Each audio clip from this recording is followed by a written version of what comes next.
अस्सलाम वालेकुम, welcome to my channel. मेरा नाम है हिना और आज हम बहुत ही इम्पोर्टेंट जो साइकोलॉजिस्ट हैं तो उनके बारे में मालूमात हासिल करेंगे, डिस्कशन करेंगे। प्याजे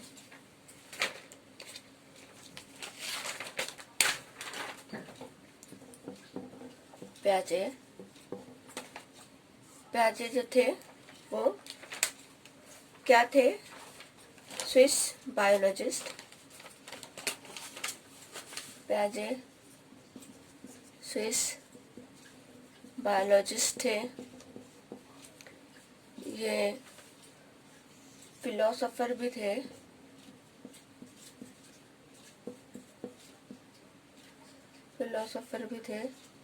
और इसी के साथ साथ हम तमाम जानते हैं कि ये साइकोलॉजिस्ट थे।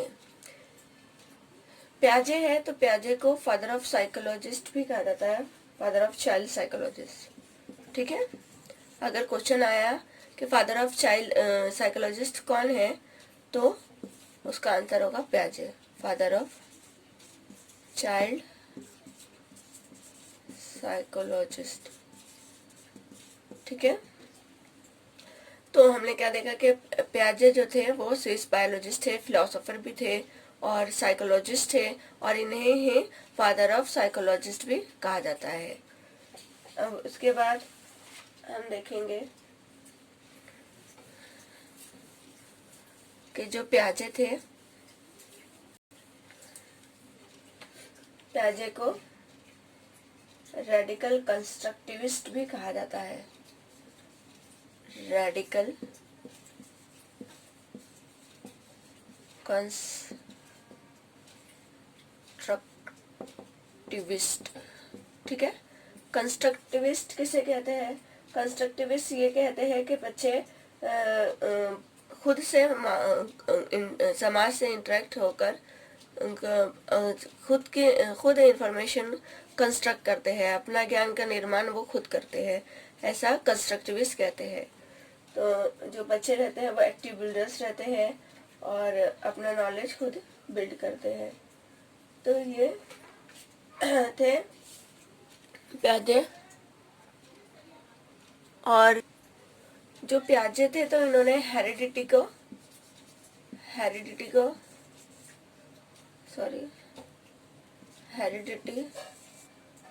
और फिजिकल इन्वायरमेंट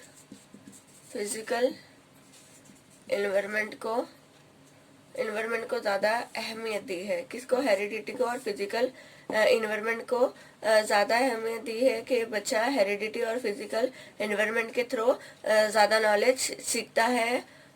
ऐसा प्याजे का कहना था, जबकि वाइगोत्स्की का कहना था कि बच्चे सोशल इंटरेक्ट करके सीखते हैं। प्याजे ने सोशल इंटरेक्ट पर ज़्यादा जोर नहीं दिया है, सोशल इंटरेक्ट पर ज़्यादा जोर उन्होंने नहीं दिया है, उन्होंने हेरिडिटी और फिजिकल इन्वायरमेंट पे ज़्यादा जोर दिया है। इसके बाद प्याजे और क्या कहते हैं?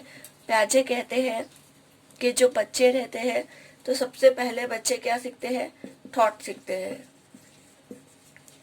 थॉट आएगा बच्चे का पहले, विचार या जिन्हें हम ख्याल कहते हैं। पहले बच्चा थॉट सीखेगा, ख्याल करेगा, विचार करेगा, उसके बाद फिर उसे लैंग्वेज एक्वायर होगी, क्योंकि जब बच्चा बात नहीं भी करता है तब भी उसमें थॉट रहते हैं, ऐसा प्याजे कहते हैं। और जो वाइगोत्स्की है ये इसका उल्टा कहते हैं कि पहले लैंग्वेज एक्वायर होती है और लैंग्वेज से फिर थॉट आते हैं, लेकिन प्याजे क्या कहते हैं? पहले थॉट आएगा फिर लैंग्वेज आएगी। ठीक है, तो आप ये बात ध्यान में रखिएगा कि पहले थॉट आएगा, ये प्याजे कहते हैं, फिर लैंग्वेज आएगी। बच्चे रहते हैं, बच्चों को लिटिल साइंटिस्ट कहा है और इनके जो कॉग्निटिव प्रोसेस है वो हम देखते हैं। इन्होंने 4 फैक्टर्स बताए हैं। इनके जो फैक्टर्स है, सबसे पहले है मैच्योरेशन, जिसे हिंदी में परिपक्वता और उर्दू में बलूगत। ठीक है, हिंदी में परिपक्वता कहते हैं। तो मैच्योरेशन क्या है? बलूगत मालूम होगा कि बच्चा जो जैसे जैसे बच्चा मैच्योर होगा, जैसे जैसे बच्चे की उम्र बढ़ेगी, तो बच्चे में समझ आएगी। एज के बढ़ने के साथ साथ वो माहौल से, हेरिडिटी से, फिजिकल इन्वायरमेंट से इंटरेक्ट करेगा और सीखेगा और मैच्योर होगा। तो ये मैच्योरेशन है। रेडीनेस टू लर्न, ये भी किसने कहा है? बच्चे ने, कि बच्चा रेडी होगा तभी वो सीखेगा। Readiness to learn, readiness to learn, ये भी इम्पोर्टेंट पॉइंट है, इसे ध्यान में रखना। रेडीनेस टू लर्न किसने दिया है? ये प्याजे ने कहा है कि बच्चा जब रेडी होगा, जब बच्चा मैच्योर होगा, तभी बच्चा क्या करेगा? सीखेगा, उसके काबिल होगा। अगर आप बच्चा छोटा है और उसे पता ही नहीं है, 5वीं के बच्चे को आप पढ़ाए हैं प्याजे, तो उसे समझ में नहीं आएगा। वो जब मैच्योर हो जाएगा, जब उसकी समझ बढ़ जाएगी, सोचने समझने की सलाहियत बढ़ जाएगी, जब वो मैच्योर हो जाएगा तब वो समझेगा। तो रेडीनेस टू लर्न ये प्याजे ने दिया है और ये मैच्योरेशन हो गया हमारा एक पॉइंट। अब उसके बाद हम सेकेंड जो फैक्टर बताया है प्याजे ने, वो है एक्सपीरियंस। एक्सपीरियंस या एक्टिविटी। इन्होंने कहा है कि बच्चे जो है वो खुद कंस्ट्रक्ट करके अपना नॉलेज करते हैं। एक्टिव बिल्डर्स होते हैं बच्चे समाज में, और एक्टिविटी करके वो सीखते हैं और एक्सपीरियंस हासिल करते हैं। बच्चा जितनी एक्टिविटी करेगा उतना सीखेगा और उसे उतना एक्सपीरियंस हासिल होगा। तीसरा है सोशल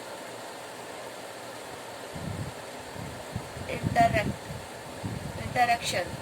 सोशल इंटरेक्शन, इन्होंने सोशल इंटरेक्शन पे बहुत ज़्यादा जोर तो नहीं दिया है, लेकिन ये भी उनके 4 फैक्टर्स में से शामिल है। याद रखना कि सोशल इंटरेक्शन इनके 4 फैक्टर्स में शामिल है। ज़्यादा ध्यान इन्होंने इन्वायरमेंट और हेरिडिटी को दिया है। फिजिकल इन्वायरमेंट और हेरिडिटी को ज़्यादा इन्होंने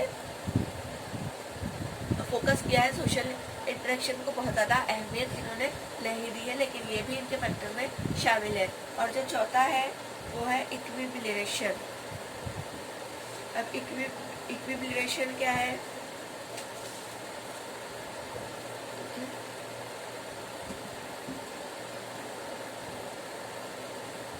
चौथा जो फैक्टर है वो है इक्विलिब्रेशन,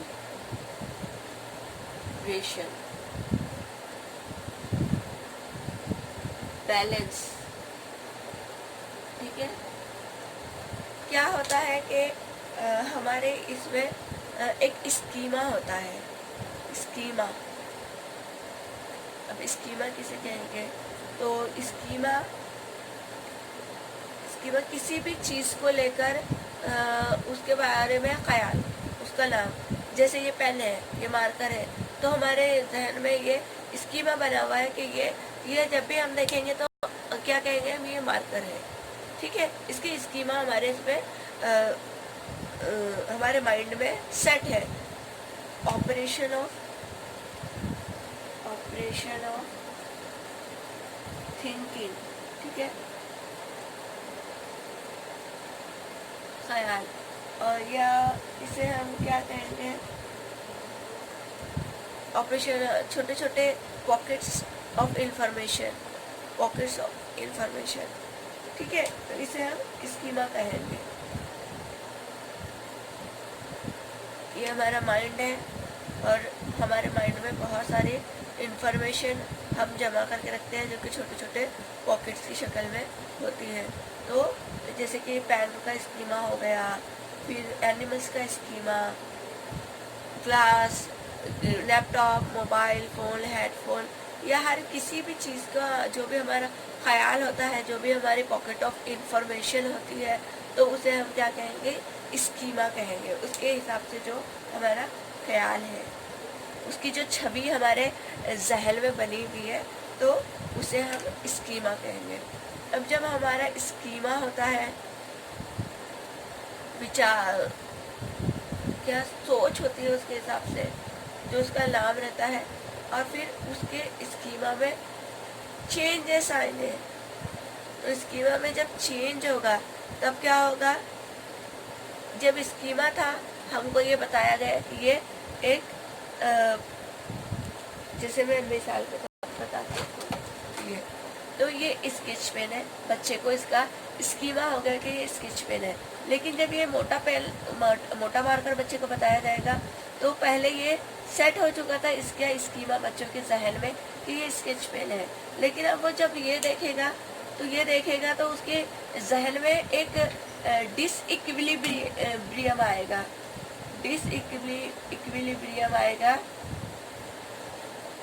डिप्रेशन वाली कंडीशन आएगी कि बच्चा क्या कहेगा, कश्मकश आ जाएगी, मतलब कि वो ये क्या चीज़ है, ये तो था स्केच पेन लेकिन ये तो बहुत मोटा मोटा है, ये क्या है। तो फिर जब हम उसे बताएंगे कि ये भी एक पेन ही है जिसे हम मार्कर कहते हैं, तो फिर उसके जहन में इसका भी स्कीमा बन जाएगा और स्कीमा बनने के बाद इसमें बैलेंस आएगा, उसकी सोच में, उसकी समझ में बैलेंस आएगा। जो उसको दुविधा थी, जो उसको कश्मकश थी कि ये क्या है, वो कश्मकश उसकी दूर हो जाएंगे और दूर होकर उसके जहन में बैलेंस पैदा होगा और तब इक्विलिब्रेशन होगा। ठीक है, तो आई होप कि आपको सादी जबान में समझ में आ गया होगा कि इक्विलिब्रेशन क्या है। अब इक्विलिब्रेशन में 2 पॉइंट्स और आते हैं। स्कीमा तो हम समझ चुके हैं, अब स्कीमा में समझने के बाद इक्विलिब्रेशन को 2 पॉइंट्स में 2 है। एक है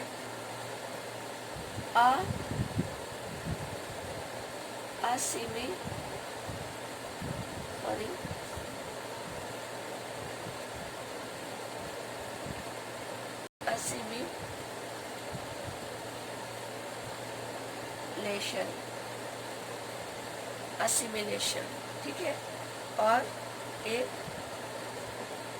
एकोमोडेशन। अब सबसे पहले हम देखेंगे कि असिमिलेशन क्या है।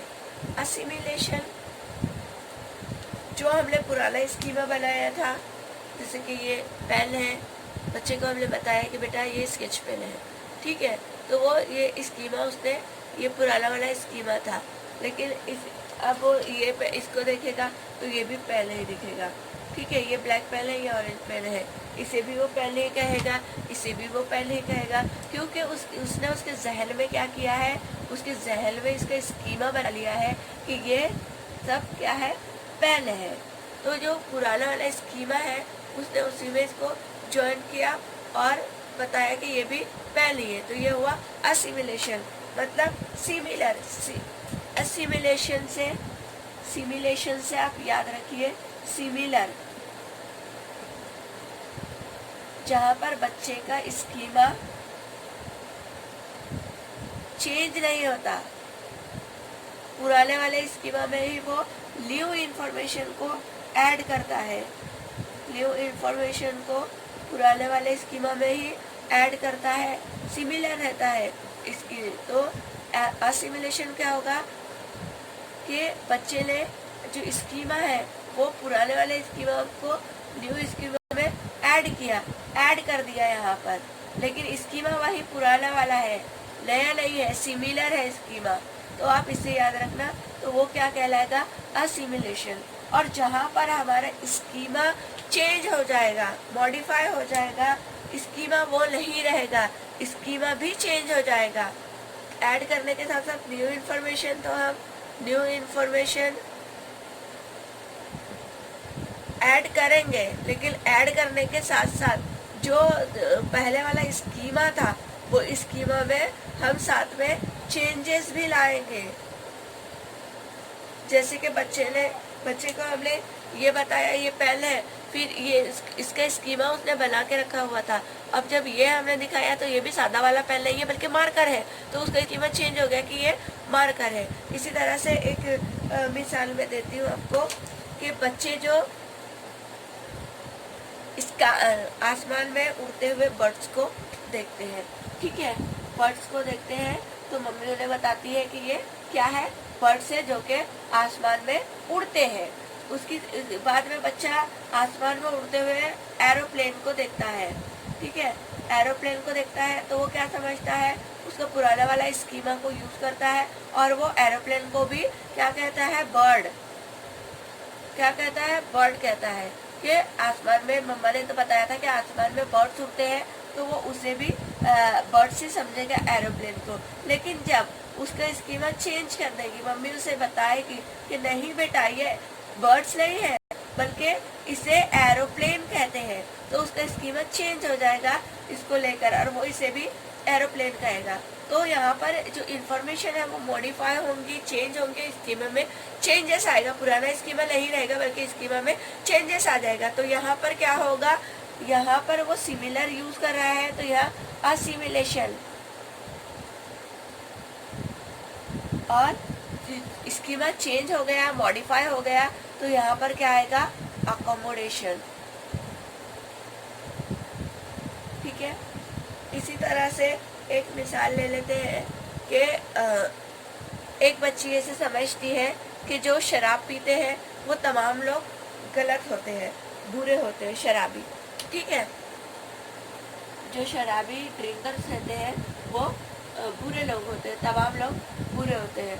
लेकिन आजकल तो आप देख रहे हैं हमारे इस्लाम में ये सब जायज़ नहीं है, लेकिन बहुत सी कंपनियों में, बड़ी बड़ी कंपनियों में पार्टी वगैरह करते हैं तो अच्छे लोग भी शराब पी लेते हैं। तो ये जो स्कीमा उसने बनाया था कि तमाम लोग बुरे होते हैं, ठीक है, तो उसे उसकी माँ ने कहा कि नहीं बेटा, उसमें कुछ लोग अच्छे भी होते हैं, तमाम लोग बुरे नहीं होते हैं जो शराब पीते हैं।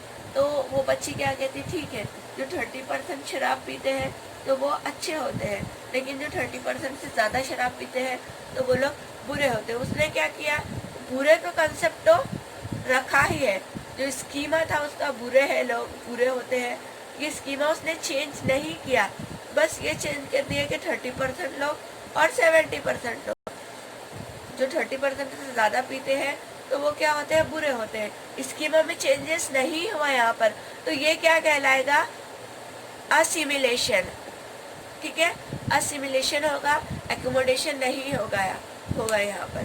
ठीक है, तो आई होप कि आपको अच्छे से समझ में आ गया होगा। असिमिलेशन, असिमिलेशन से याद रखना सिमिलर, स्कीमा सिमिलर रहेगा तो ही वो क्या रहेगा, असिमिलेशन।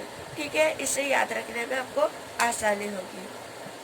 तो ये हमने देख लिया है एकोमोडेशन, असिमिलेशन, और जो 4 फैक्टर्स थे, फैक्टर्स हमने देखे कौन कौन से रहते हैं फैक्टर, मैचुरेशन, एक्सपीरियंस या एक्टिविटी, इसी के साथ साथ सोशल इंटरेक्शन और इक्विलिब्रेशन। ये 4 पॉइंट हमने, 4 जो फैक्टर थे प्यादे के, इसे आज कंप्लीट किया, और मैं नेक्स्ट वीडियो बनाऊंगी क्योंकि ज़्यादा लंबी वीडियो हो जाती है तो देखने में भी बहुत ज़्यादा प्रॉब्लम्स आती है, स्किप करके देखना पड़ता है, तो इसलिए छोटे छोटे पार्ट्स में मैं डिवाइड करके पूरा प्याजे कंप्लीट करूँगी। तो मेरा नेक्स्ट वीडियो आएगा जिसमें मैं प्याजे की जो 4 स्टेजेस है वो हम उसमें डिस्कस कर रहे हैं। Thank you for watching this video. आप इसे अच्छे से देखिए, ये बहुत ज़्यादा इम्पोर्टेंट टॉपिक है, तो प्लीज़ आप इसे अच्छे से कवर कीजिए, और अगर आपको कुछ समझ में नहीं आया तो आप कमेंट में मुझे भेज सकते हैं ताकि मैं अच्छे से आपको समझाऊँ। Thanks for watching this video. Allah.